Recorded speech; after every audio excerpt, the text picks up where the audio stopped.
Israel ఇరాన్ల మధ్య యుద్ధం కారణంగా త్వరలోనే భారత్ సహా మరికొన్ని దేశాల్లో ఆయిల్ ధరలు పెరగనున్నాయనే టాక్ వినిపిస్తుంది. సౌదీ అరేబియా, ఇరాక్, యుఏఈ దేశాల నుంచి అత్యధిక మొత్తంలో క్రూడ్ ఆయిల్ ను దిగుమతి చేసుకుంటున్న భారత్ రాబోయే రోజుల్లో క్లిష్ట పరిస్థితులను ఎదుర్కొనే అవకాశం ఉందని అంతర్జాతీయ సంస్థలు అంచనా వేస్తున్నాయి. ఇటీవల ఇజ్రాయెల్ పై క్షిపణులు, డ్రోన్లతో దాడి చేసింది ఇరాన్. దీనికి ప్రతిస్పందనగా ఇజ్రాయెల్ కూడా ఇరాన్ పైకి దాడికి దిగింది. ఈ ప్రతీకార దాడుల కారణంగా పశ్చిమాసియాలో తీవ్ర ఉద్రిక్తత పరిస్థితులు నెలకొన్నాయి. ఈ తరుణంలో తమ సరిహద్దుల్లో ఉన్న హార్మోజ్ జలసంధిని ఇరాన్ పూర్తిగా లేదా పాక్షికంగా అడ్డుకుంటే చమురు దిగుమతి చేసుకునే దేశాలకు గట్టి దెబ్బే. దీనివల్ల ముడి చమురు, లిక్విడ్ పైన నేచురల్ గ్యాస్ ధరలు పెరుగుతాయని నిపుణులు అంటున్నారు.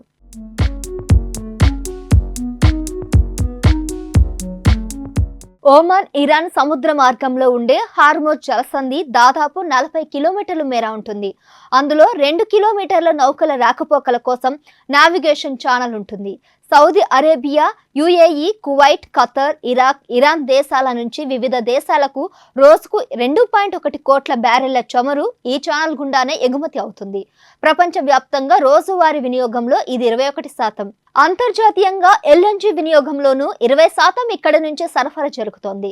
భారత్ అవసరాల్లో 85% crude oil Saudi, Iraq, UAE నుంచి వస్తుండగా ఖతర్ నుంచి వచ్చే ఎల్ఎన్జీ కూడా ఈ జలసంధి మార్గంలోనే వస్తుంది.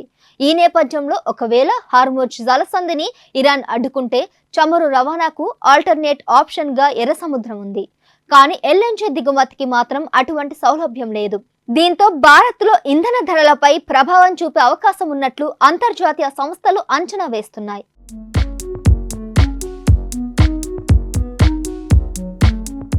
ఇరాన్ పూర్తిగా లేదా పాక్షికంగా అడ్డుకుంటే క్రూడ్ ఆయిల్, ఎల్ఎన్జీ ధరలు పెరుగుతాయని మోతీలాల్ ఓస్వాల్ ఫైనాన్షియల్ సర్వీసెస్ పేర్కొంది. తాజా పరిస్థితులతో ఆసియా పసిఫిక్ ప్రాంతంలో వీటి ధరలు పెరిగే ముప్పు ఉందని మూడీస్ కూడా అంచనా వేసింది. ఇప్పటికే ఈ ఏడాది తొలి నుంచి క్రూడ్ ఆయిల్ ధరలు పెరిగే ధోరణి కనిపిస్తుందని care edge ratings director Hardik Shah పేర్కొన్నారు.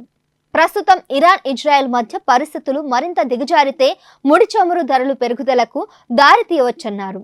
అయినప్పటికీ రష్యా నుంచి భారత్కు ఇంధన దిగుమతులు ఇటీవల పెరగడం కాస్త ఊరట కలిగించే అంశంగా నిపుణులు చెబుతున్నారు.